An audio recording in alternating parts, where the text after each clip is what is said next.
আসসালামু আলাইকুম ওয়া রাহমাতুল্লাহি ওয়া বারাকাতুহু। আলহামদুলিল্লাহ, সমস্ত প্রশংসা আল্লাহ তাআলার জন্য।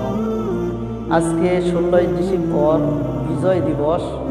আমাদের মুসলমান হিসাবে যিনারা এই দেশকে বিজয় করছেন তিনাদের জন্য দোয়া করা। কিন্তু দুঃখজনক বিষয় হলো বিভিন্ন স্কুল কলেজে এরকম করা হইতেছে যে তাদের জন্য নাচ গান বিভিন্ন গুনাহের কাজ করানো হইতেছে। আজকে এই জায়গায় দেখা যায় যে বাউল গান হবে, আর ছেলেমেয়েরাই একত্রে এই বাউল গান শুনতেছে, জিনাহের কাজে লিপ্ত হইতেছে। আসলে কি আমাদের সমাজ ব্যবস্থা কি এরকম নষ্ট হয়ে গেছে? আমরা কি ব্যর্থ হয়ে গেছি? না, আমরা তো মুসলমান। আমাদের এটা সূচনা থাকতে হবে যে আমরা মুসলমান হয়ে কেন এই গুনাহের কাজে লিপ্ত হব?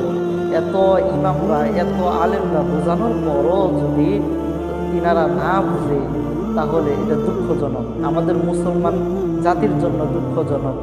একটা হাদিসের মধ্যে বর্ণনা আছে যে রাসূল সাল্লাল্লাহু আলাইহি সাল্লামের কাছে জিবরাইল আলাইহিস সালাম বলছেন যে এক জাতিকে উলট করে দেওয়া হয়েছিল, উলট পালট করে দেওয়া হয়েছিল ওই জাতির গুনাহের কারণে। কারণ ওই জাতির মাঝে একজন আল্লাহওয়ালা লোক ছিল, ঠিক আছে, কিন্তু সবাই গুনাহের কাজ করছে, কিন্তু বাধা প্রদান করে নাই, যার ফলে সবাইকে আল্লাহ তাআলা শাস্তির সম্মুখীন হয়েছে। কিন্তু আমাদের এটা করণীয় যে আমাদের মুসলমান হিসাবে আমরা গুনাহের কাজ করব কিসের কারণে? এত বোঝানোর পরও যদি এই গুনাহের কাজে লিপ্ত হয়ে থাকি, তাহলে আমাদের জাহান্নামে যাইতে হবে অবধারিত।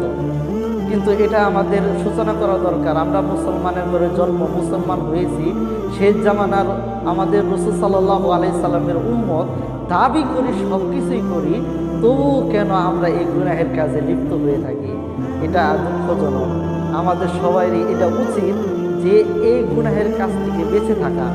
এই বিজয় দিবস উপলক্ষে তাদের জন্য দোয়া করা।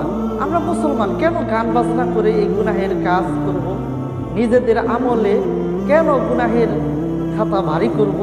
আমরা তো নেক কাজ করব। আমরা তো মুসলমান জাতি, ভালো করার জাতি। আল্লাহ তাআলা আমাদেরকে সব রাস্তায় রেখেছেন, ভালো রাস্তা দেখাইছেন, মন্দ রাস্তা দেখাইছেন, তবু কেন আমরা গুনাহের কাজ করি? এটা আমাদের নফসের খায়সা মেটানোর জন্য। এই জন্য আমাদের উচিত নফসের সাথে জিহাদ করা। আমরা নফসের সাথে জিহাদ করি না বিদায়, যার ফলে আমরা গুনাহের কাজের সম্মুখীন হয়ে যাই, গুনাহের কাজ করে ফেলাই, যার ফলে আমাদের বিভিন্ন বিপদের সম্মুখীন হতে হয়। একবার চিন্তা করে দেখেন, যদি আমাদের উপর আল্লাহ তাআলা শাস্তি অবধারিত হয়ে যায়, তাহলে আমাদের করণীয় কী হতে পারে? আমাদের কী হতে পারে? আমরা শেষ জামানার উম্মত না? আমরা শেষ নবীর উম্মত না? তাহলে কিভাবে আমরা দাবি করি যে শেষ জামানার উম্মত এবং শেষ নবীর উম্মত, অথচ আমরা গুনাহের কাজ করতেছি? আমাদের রাসূল সাল্লাল্লাহু আলাইহি সাল্লাম কি আমাদেরকে এইভাবে শিক্ষা দিয়েছে? না, আমাদের এইভাবে শিক্ষা দেন নাই। আমাদের রাসূলের আদর্শ অনুযায়ী চলতে গেলে তিনার অনুসরণ করতে হবে। আমরা জানতেও ইচ্ছুক না, তিনার অনুসরণ করতে ইচ্ছুক না। বর্তমান যুগে আমরা ইমানকে বানাই ফেলাইছি, আমাদের নিজেদেরকে বানাই ফেলাইছি যে আম যুগে আমাদের আমল আখলাক এটা ইসলামের পরিপন্থী করি নেই। কারণ ইসলামকে আমার নিজের মন করা বানিয়েছি, কিন্তু আমি ইসলামের মতো হতে পারি নাই। দুঃখজনক বিষয় হলো আমরা মুসলমান, ইসলামকে আমরা মানতে পারি না, ইসলামকে বিশ্বাস করি কিন্তু মানি না। আসলে আমাদের নিজেদের মন মতো আমরা ইসলাম বানাই নিয়েছি, কিন্তু আমাদের মনকে ইসলামের মতো বানাইতে পারি না। এই মনকে যদি ইসলামের মতো বানাইতে পারতাম, তাহলে সমাজ ব্যবস্থা, দেশের সব জায়গায় আমরা শান্তি পেতাম। কিন্তু আমরা মুসলমান হিসাবে দুঃখজনক, আমরা একে অপরের কিন্তু বিরোধিতা করি। কেন ভাই?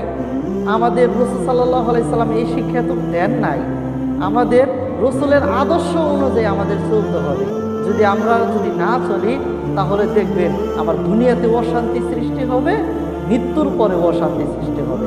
একবার চিন্তা করে দেখেন, আমার রাসূল সাল্লাল্লাহু আলাইহি সাল্লাম, আমার আল্লাহ মালিক যদি আমার দিকে যদি মুখ ফিরায় নেয়, তাহলে আমার কি আছে এই দুনিয়াতে? এই জন্য বলা আছে যে আল্লাহ ছাড়া কেউ আপন নয়। এটা আমাদের স্মরণ রাখতে হবে।